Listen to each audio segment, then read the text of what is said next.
আমার চ্যানেলে তোমাদের সকলকে স্বাগত। আজ আমরা ক্লাস 4-এর রায়ান মার্টিন প্রশ্নবিচিত্রা থেকে ইংরেজির তৃতীয় পর্যায়ক্রমিক মূল্যায়নের তৃতীয় স্কুল সলভ করব।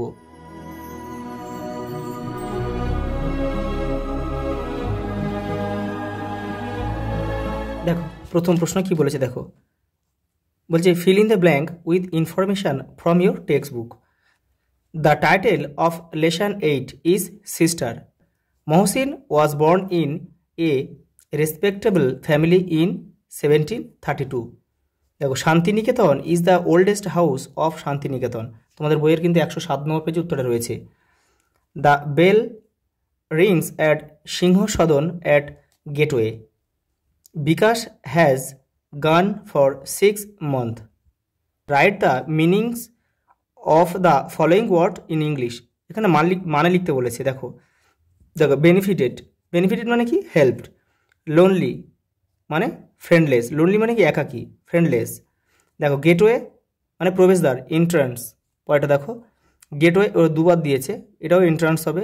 দেখো লিঙ্ক মানে কানেক্ট।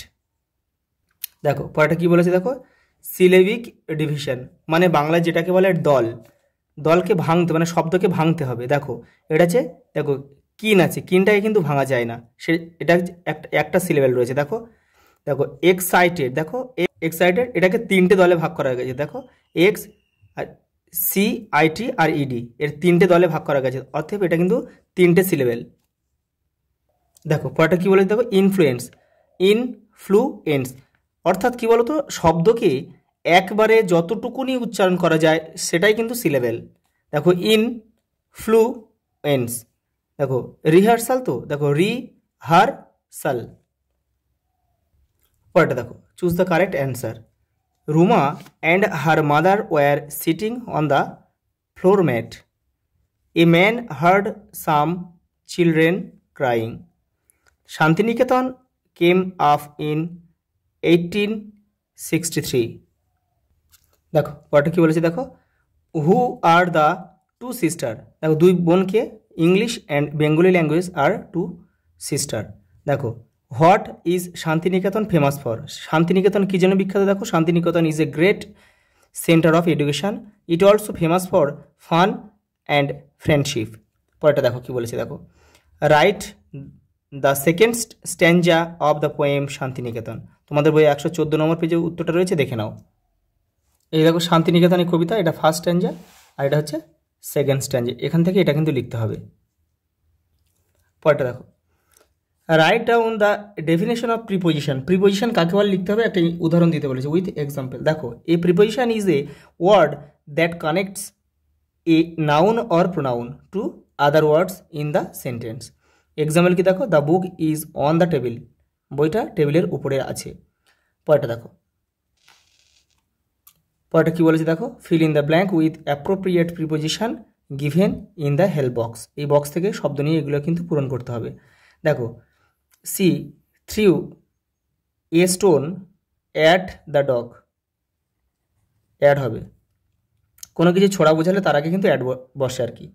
দ্য টিচার ইজ ইন্টার্নিং মানে প্রবেশ করছে, এ দেখো ইনটু হবে, ইন কোথাও প্রবেশ করা বোঝালে ইনটু ব্যবহার করা হয়। দেখো সি ওয়াজ রাইটিং, দেখো writing with a pencil.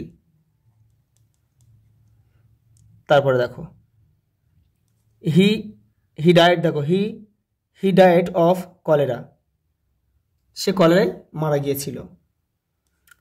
The lamp is on the table.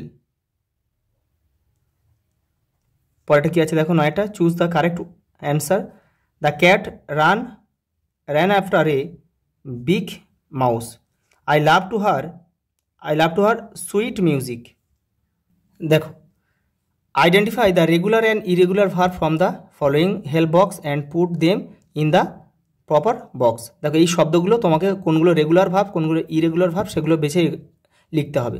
দেখো রেগুলার ভার্ব কোনগুলো আগে জেনে নাও, তাহলে তোমাদের সুবিধা হবে। দেখো দেখো যেসব ভার্বগুলোকে পাস্ট কিংবা পাস্ট পার্টিসিপেলে নিয়ে যেতে গেলে তাদের শেষে দেখো ডি কিংবা ইডি যোগ করতে হয়, তারা হচ্ছে রেগুলার ভার্ব। তাহলে দেখো এর মধ্যে দেখো ডি বা ইডি কার শেষে আছে, দেখো উইফট আছে আর প্লেড আছে, তাহলে এই দুটোই রেগুলার ভার্বের ঘরে বসবে, আর বাদ বাকি কিন্তু সব ইরেগুলার ভার্ব। ভার্ব। দেখো উইপড, আর এখানে যে প্লেট আছে PLAYED, আর বাদ বাকি কিন্তু এইগুলো দেখো